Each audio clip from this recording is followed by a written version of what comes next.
Okay, think back to how we ended on part 1. They had just chosen this big ornate bed in the French and English furniture section. Okay, we're at the top of page 38. Okay, did you decide whether that was a good choice or a bad choice?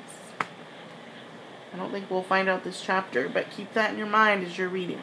Okay, we're at the parentheses on the top of page 38. Remember, that's Miss Frankenweiler. I'm familiar with the bed, Saxonburg. It is as enormous and as fussy as mine, and it dates back from the 16th century. Like mine, I once considered donating my bed to the museum, but Mr. Utermeyer gave them this one first. I was somewhat relieved when he did. Now I can enjoy my bed without feeling guilty because the museum doesn't have one. Besides, I'm not that fond of donating things. Claudia had always known that she was meant for such fine things. Jamie, on the other hand, thought that running away from home to sleep in just another bed was really no challenge at all. He, James, would rather sleep on the bathroom floor after all. Claudia then pulled him around to the foot of the bed and told him to read what the card said. Jamie read, "Please do not step on the platform." Claudia knew that he was being difficult on purpose. Therefore, she read for him.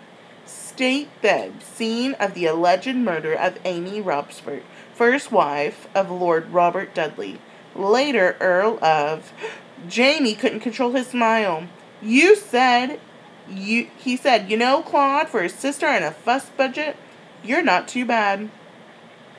Claudia replied, "You know, Jamie, for a brother and a cheapskate, you're not too bad." Something happened at precisely that moment. Both Claudia and Jamie tried to explain to me about it, but they couldn't quite. I know what happened, though I never told them. Having words and explanations for everything is too modern. I especially wouldn't tell Claudia. She has too many explanations already. So why do you think Jamie was so excited about a murder taking place in this bed? Maybe because he likes the complications. He thought that was gross and gory.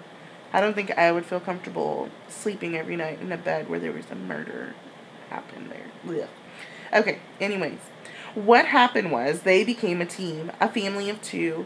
There had been times before they ran away when they had acted like a team, but those were very different from feeling like a team. Becoming a team didn't mean the end of their arguments, but it did mean that the arguments became a part of the adventure. Became discussions, not threats. To an outsider, the arguments would appear to be the same because feeling like part of a team is something that happens invisibly. You might call it caring. You could even call it love, and it is very rarely indeed that it happens to two people at the same time, especially a brother and a sister who would always spend more time with activities than they did with each other. They followed their plan, checked out of the museum, and re-entered through a back door. When the guard at the entrance told them to check their instrument cases, Claudia told him that they were just passing through on their way to meet their mother. The guard let them go, knowing that if they went very far, some other guard would stop them again. However, they managed to avoid other guards for the remaining minutes until the bell rang. The bell meant that the museum was closing in 5 minutes. They would enter the booths of the restroom. They waited in the booths until 5:30 when they felt certain that everyone had gone. Then they came out and met. 5:30 in winter is dark, but nowhere seems as dark as the Metropolitan Museum of Art. The ceilings are so high that they fill up with a lot of darkness. It seemed to Jamie and Claudia that they walked through miles of corridors. Fortunately, the corridors were wide open, and they were spared bumping into things. At last they came to the hall of the English Renaissance. Jamie quickly threw himself upon the bed, forgetting it was only about 6 o'clock, and thinking that he would be so exhausted that he would immediately fall asleep. He didn't. He was hungry. That was one reason he didn't fall asleep immediately. He was uncomfortable too, so he got up from bed, changed into his pajamas, and got back into bed. He felt a little better. Claudia had already changed into her pajamas. She too was hungry, and she too was uncomfortable. How could so elegant and such a romantic a bed smell so musty? Ugh. She would have liked to wash everything in a good, strong, sweet-smelling detergent. As Jamie got into bed, he still felt uneasy, and it wasn't because he was worried about being caught. Claudia had planned everything so well that he didn't concern himself about that.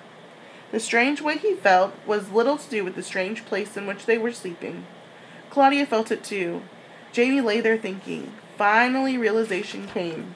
"You know, Claude," he whispered, "I didn't brush my teeth." Claudia answered, "Well, Jamie, you can't always brush after every meal."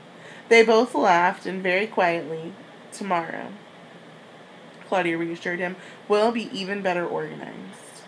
It was much earlier than her bedtime at home, but still Claudia felt tired. She thought she might have an iron deficiency, anemia, tired blood. Perhaps the pressures of everyday stress and strain had gotten her down. Maybe she was lightheaded from hunger. Her brain cells were being robbed of vitally needed oxygen for good growth, and yawn. She shouldn't have worried. It had been an unusually busy day, a busy and unusual day.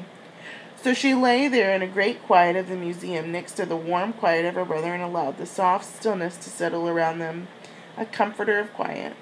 The silence seeped from their heads to their souls and into their souls. They stretched out and relaxed. Instead of oxygen and stress, Claudia thought now of hushed and quiet words.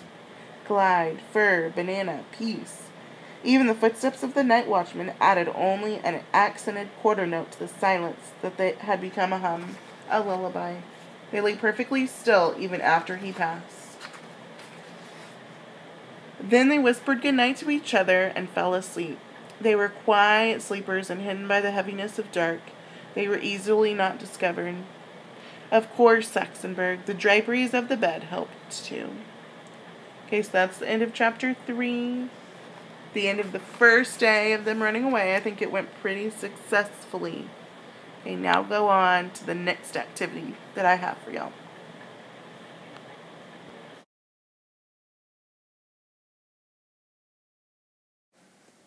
Okay, you're done reading. The next thing that you're going to need to do is you're going to need to log on to Shobi, and you need to watch the video that I posted that's under Light Bulb Main Idea.